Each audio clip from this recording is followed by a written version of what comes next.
गोथार बर'दिन फालिनायनि लोब्बायै थांनाय 25 डिसेम्बरनिफ्रायनो नखर नखर केरल गिदिंनानै मैया 28 डिसेम्बराव फोजोबबाय पाटकेजुलि सार्कलनि खृष्टान सिबियारिफ्रा। तामुलपुर जिल्लानि पाटकेजुलियाव जिसु सारि जानायनि मुङाव गोथार बर'दिन फोरबोखौ गाजा गोमजायै फालिदों। जिसु ख्रीष्ट सारिनायनि मुङाव मेथाइ रोजाबनानै रंजायै मोसायै बिफा इसोरखौ बाख्नायनानै सिथाव लारु ना बेदरनि खाजि जानानै गोथार बर'दिनखौ फालिदों खृष्टान धोरोम सिबियारिफ्रा। पाटकेजुलि सार्कलनि खृष्ट सिबियारिफ्रा 25 डिसेम्बरनिफ्राय नखर नखर केरल गिदिंनानै मैया 28 डिसेम्बर खालि फोजोबबाय।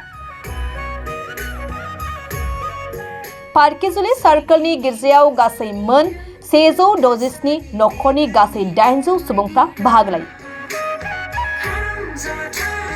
सिगांनि समाव जेरैबायदि जिसु ख्रीष्ट सारिनायनि मुङाव जै होयै मेथाइ रोजाब रंजायै मोसायै बिफा इसोरखौ बाख्नायनानै सिथाव लारु ना बेदरनि खाजि जानानै गोथार बर'दिनखौ फालिबोदों।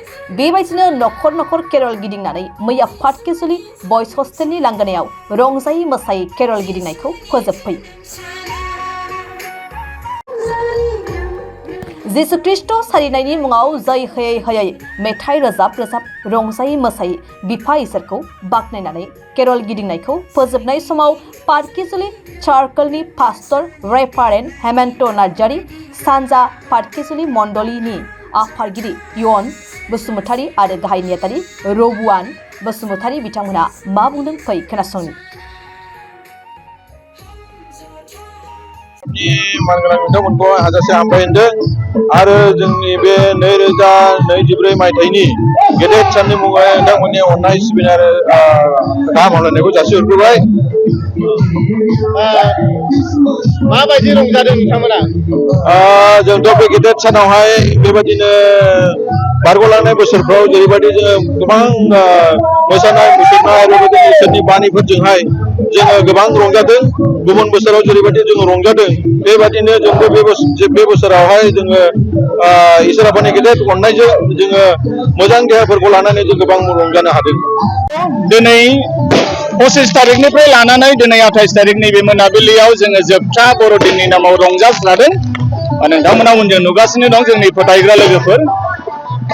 जोंनि पाटकेजुलि सार्केलनि सिङाव थानाय सानजा पाटकेजुलि मण्डलीनि जोङो गासै 180 नखर आरो बे 180 नखराव गासै 800सो जोङो सुबुंफोर दं आरो जों बे 800सोजोंनो दिनै जयै बेयाव रंजादों।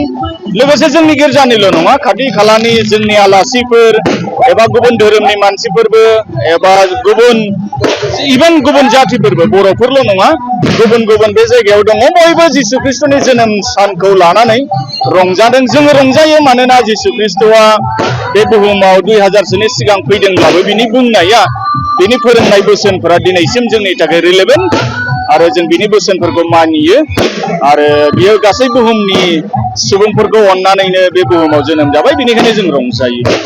बेसेबांसो नखर दं? जोंनि पाटकेजुलि सार्केलाव गासै जोङो ओरैनो पपुलेसनाव 2000सोनि बारा दङ। नखरफोरखौ एक्जेक्ट बुंनो हाला, 2000सोनि बारा दङ।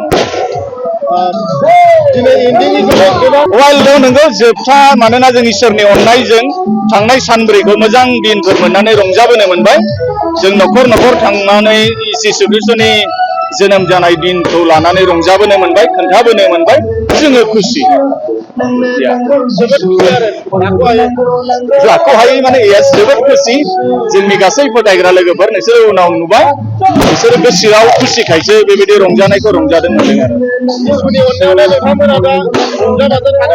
येस, जोंनि मोनसे फोथायनाया बेनोबाव, इसोरनि अननायजों जोङो 2024खौ मोजाङैनो बारग'बोनो हाबाय।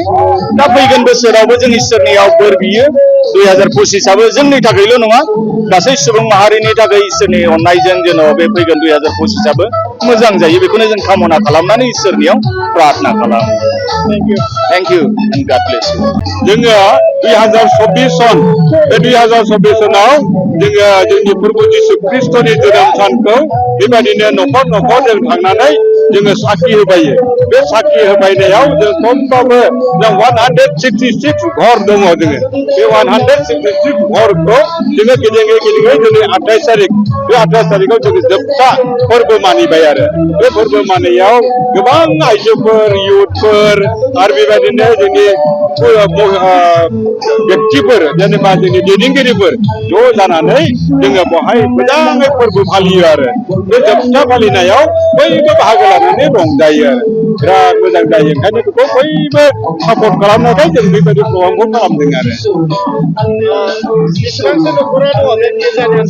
जोङो गिर्जानि आन्दाराव 167 जागोन आरो देग्लाय 167 आरो बेवहाय नैबे लास्ट मोसानायाव जोंनि बे गिर्जानि अनगायैबो माखासे गिर्जारिफ्रा गुबुन गुबुन मण्डलि होननानै बुङो जों बिसोर लोगो लाफैदेरबावो आरो जोङो एकदम बेखौ रंजा बाजायै बारो न'खर न'खर बयबो बायदिसिना जानाय लोंनायखौ होनानै आलासि थांब्लानो जाहो लोंहो जोङो गोजोननाय बा रंजाहोयो आरो